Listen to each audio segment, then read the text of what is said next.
अंग्रेजी हुकूमत में वीर सावरकर के माफीनामा का सच आखिरकार सामने आ ही गया और ये सच किसी और ने नहीं बल्कि बीजेपी और आरएसएस ने खुद कबूल की है। बीजेपी के वरिष्ठ नेता और केंद्र की मोदी सरकार में नंबर 2 माने जाने वाले रक्षा मंत्री राजनाथ सिंह ने आज खुलकर पूरी दुनिया के सामने इस बात को स्वीकारा है कि अंग्रेजी हुकूमत के सामने वीर सावरकर ने झुककर माफी मांगी थी। लेकिन इसके साथ ही लिपापोती ने जो बातें जोड़ी उससे अब राजनीतिक भूचाल भी आ चुका है। राजनीतिक गलियारों में बवाल मच चुका है। विपक्ष के साथ साथ बड़े बड़े इतिहासकार और पत्रकार सभी बुद्धिजीवी राजनाथ सिंह को अपने बयानों की लिपापोती करने को लेकर के जमकर लताड़ रहे हैं, जमकर खरी खोटी सुना रहे हैं। रक्षा मंत्री राजनाथ सिंह ने राष्ट्रीय स्वयंसेवक संघ के अध्यक्ष मोहन भागवत के साथ वीर सावरकर पर लिखी एक किताब का विमोचन किया। राजनाथ सिंह ने वीर सावरकर को देश का सबसे बड़ा राष्ट्रवादी करार दिया। इस कार्यक्रम में उन्होंने कहा कि जब वीर सावरकर जेल में बंद थे तो उन्होंने देश के राष्ट्रपिता महात्मा गांधी के कहने पर ही अंग्रेजों को दया याचिका लिखी थी, लेकिन उनको लेकर के कई तरह के झूठे बातें फैलाए गए। कई बार ऐसा कहा जाता है कि उन्होंने अंग्रेजों के सामने घुटने टेक दिए थे, लेकिन सच ये है कि उन्होंने ये सब महात्मा गांधी के कहने पर ही किया था। वीर सावरकर को उन लोगों ने बदनाम किया है जो मार्क्सवादी और लेनिनवादी विचारधारा में यकीन रखते हैं। वीर सावरकर के बारे में जो नफरत फैलाई जा रही है वो पूरी तरीके से तथ्यहीन है, क्योंकि सावरकर ने सब कुछ गांधी जी के कहने पर किया था। लोगों ने, विपक्ष ने उन्हें बदनाम किया। रक्षा मंत्री राजनाथ सिंह ने कहा है कि सावरकर ने अंग्रेजों से माफी महात्मा गांधी के कहने पर मांगा है। राष्ट्र निर्माण में सावरकर के योगदान को अनदेखा करने की हरकत को कभी भी माफ नहीं किया जा सकता है। और सावरकर के खिलाफ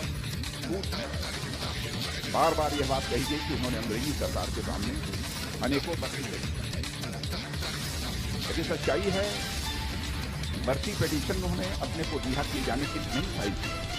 सामान्यतः जो एक कैदी को पूरा अधिकार होता है कि मर्सी पिटीशन फाइल करना चाहे तो कर सकते। महात्मा गांधी ने मुझे कहा था आप मर्सी पिटीशन फाइल करें। महात्मा गांधी के कहने पर उन्होंने मर्सी पिटीशन फाइल की और महात्मा गांधी ने अपनी तरफ से ये अपील की थी। उन्होंने कहा था यदि सावरकर जी को रिहा किया जाना चाहिए, जैसे हम शांतिपूर्ण तरीके से आजादी हासिल करने के लिए आंदोलन चला रहे हैं, वैसे ही सावरकर जी भी आंदोलन चलाएंगे।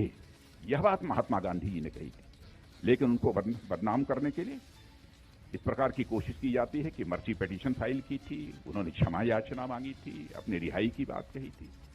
यह सब सारी बातें बेबुनियाद और गलत हैं।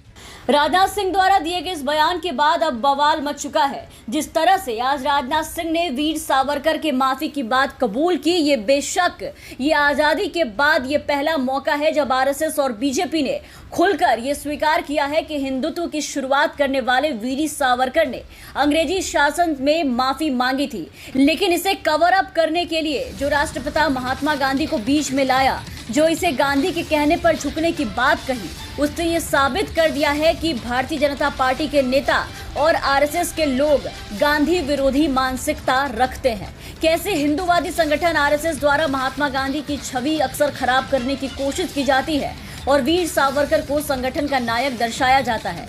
अब राजनाथ सिंह के इस बयान पर विपक्ष और बड़े बड़े इतिहासकार सामने आए, जिन्होंने राजनाथ सिंह को खूब जमकर सुनाया है। इस मामले में कांग्रेस नेता श्रीनिवास बीवी ने रक्षा मंत्री राजनाथ पर निशाना साधा है। उन्होंने ट्वीट कर लिखा है कि राजनाथ जी, उम्र के इस पड़ाव में व्हाट्सएप यूनिवर्सिटी से ज्ञान लेना आपको शोभा नहीं देता।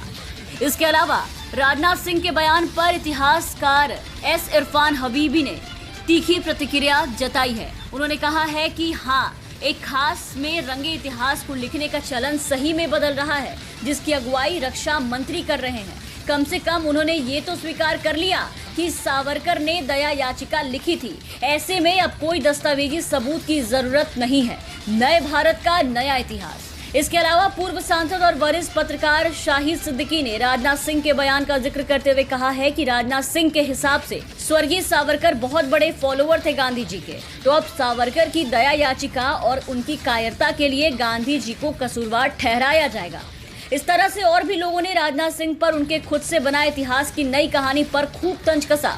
देश के रक्षा मंत्री राजनाथ सिंह द्वारा दिए गए इस बयान के बाद देश की राजनीति में अब सियासी उबाल आ चुका है। संघ से चलकर बीजेपी में आने वाले और पार्टी में लंबा सफर तय करने वाले राजनाथ इस बात को मानते हैं कि सावरकर भारतीय इतिहास के महानायक थे और रहेंगे। और अब इससे सोशल मीडिया पर भी विवाद छिड़ गया है। सोशल मीडिया पर कुछ लोग ये कह रहे हैं कि आखिरकार बीजेपी ने भी मान लिया कि सावरकर ने अंग्रेजों से माफी मांगी थी। कुछ कह रहे हैं कि लंबे समय तक जेल में रहने वाले और जज के सामने भी ना झुकने वाले गांधी ने कभी माफी नहीं मांगी, तो दूसरे को माफी मांगने के लिए आखिर कैसे कह सकते हैं। राजनाथ सिंह के इस तरह से महात्मा गांधी को सावरकर के माफी के पीछे की वजह बताने पर इस बयान पर इतिहासकारों और बुद्धिजीवियों से लेकर चारों तरफ से तीखी प्रतिक्रियाएं आ रही है, क्योंकि राजनाथ इतिहास को तोड़ मरोड़ कर अपने हिसाब से नया इतिहास बनाकर पेश कर रहे हैं। और राजनाथ के इस बयान से ये साफ हो गया है कि बीजेपी और आरएसएस में नेता गांधी विरोधी मानसिकता रखते हैं।